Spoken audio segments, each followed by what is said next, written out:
نحمده ونصلي على رسوله الكريم اما بعد رب اشرح لي صدری ويسر لي امری واحلل عقدۃ من لسانی یفقهوا قولی۔ سماحت الشیخ صالح الفوزان سے ریاض سے ایک سائل جس کا نام یعقوب ہے وہ سوال کر رہا ہے، سنتے ہیں سوال اور اس کا جواب۔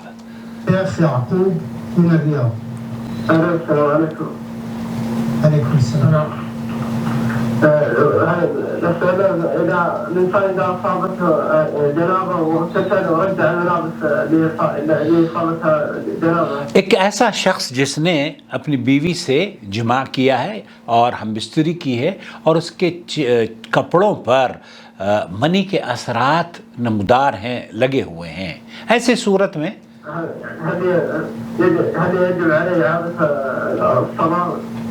اور اس نے انہی کپڑوں میں نماز بھی پڑھ لی ہے، ایسی صورت میں کیا اسے نماز کا اعادہ کرنا چاہیے؟ آثار الجنابة إن كان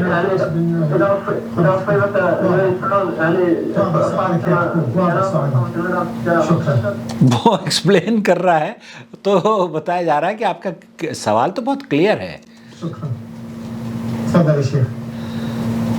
ما سمعت شوشتم علينا۔ طيب شیخ نے وہ جو سوال کرنے والا تھا اس کو چونکہ ڈسٹرب کر دیا اینکر نے، تو شیخ کہہ رہے ہیں کہ آپ نے تو مجھے سوال ہی نہیں سننے دیا۔ يقول فضيلة الشيخ إذا أصابته جنابة فضيلة الشيخ ثم اغتسل وأراد أن يلبس الثياب مرة أخرى، اگر اس نے نماز اس کی کپڑوں پر منی کے اثرات نظر آ رہے ہیں ہم بستری کرنے کے بعد، تو کیا وہ ایسی صورت میں انہی کپڑوں سے نماز پڑھ سکتا ہے یا نہیں؟ لا مانع من ذلك إلا إن كان أصابها بول۔ لا مانع من ذلك، اگر کپڑوں پر منی کے اثرات باقی ہیں، منی کے لگ گئے ہیں ہم بستری کرنے کے بعد، تو چونکہ وہ منی لگی ہے اس لیے اس منی کے لگنے سے کپڑے آپ کے ناپاک نہیں ہوئے ہیں، الا یہ کہ اگر اس پر پیشاب لگ گیا ہو۔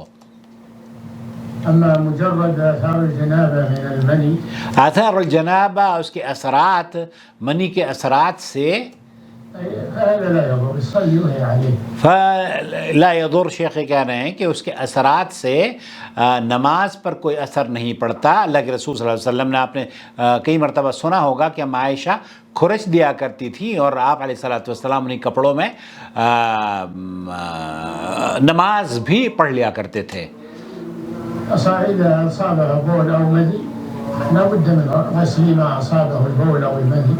اگر مذی اس پر نکلتی ہے، مذی کے اثرات ہیں اور یا پیشاب پخانہ ہے تو پیشاب پخانہ تو دھویا جائے گا، اور مذی کے اثرات ہیں، مذی اگر دھو دیں تو فبیہا، اور مذی کے اوپر تو پانی بھی چھڑک دیں تو وہ بھی کافی ہے، وہ اس کے صاف کرنے کے لیے کافی ہے۔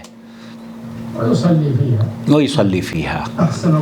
احسن اللہ علیکم۔ تو خلاصہ کلام یہ ہوا کہ ایک ایسا شخص جس کے کپڑوں پر ہم بستری کے اثرات ہیں ان کپڑوں میں بھی وہ نماز پڑھ سکتا ہے، البتہ اگر پیشاب اور پخانہ ہے تو پھر اس کو دھونا پڑے گا، اور اگر مزی ہے تو مزی بھی دھو لے تو بہتر ہے، اور مزی کو اگر آپ ایسے چھڑک دیں پانی اس کے اوپر تو اس کے لیے یہی مسنون طریقہ ہے کپڑوں کو اس مزی سے صاف کرنے کا۔ تو بعض مرتبہ جب ہم بستری کے بعد کپڑوں پر اثر ہوتا ہے تو منی اور مزی مکس ہوتے ہیں، اور بعض مرتبہ صرف منی ہوتی ہے، تو یہ خیال رکھنا چاہیے کہ اگر منی ہے، منی کے اثرات کو اگر آپ کھرچ بھی دیں گے یا اثرات اگر ہیں بھی اور وہ سوکھ گئی ہیں تو اس سے کپڑوں پر کوئی اثر نہیں پڑتا، کپڑے پاک ہیں اور آپ ان میں بھی نماز ادا کر سکتے ہیں۔ واللہ تعالی عالم، صلی اللہ علیہ نبینا محمد وعلی آلہ وصحبہ اجمعین، والسلام علیکم ورحمۃ اللہ وبرکاتہ۔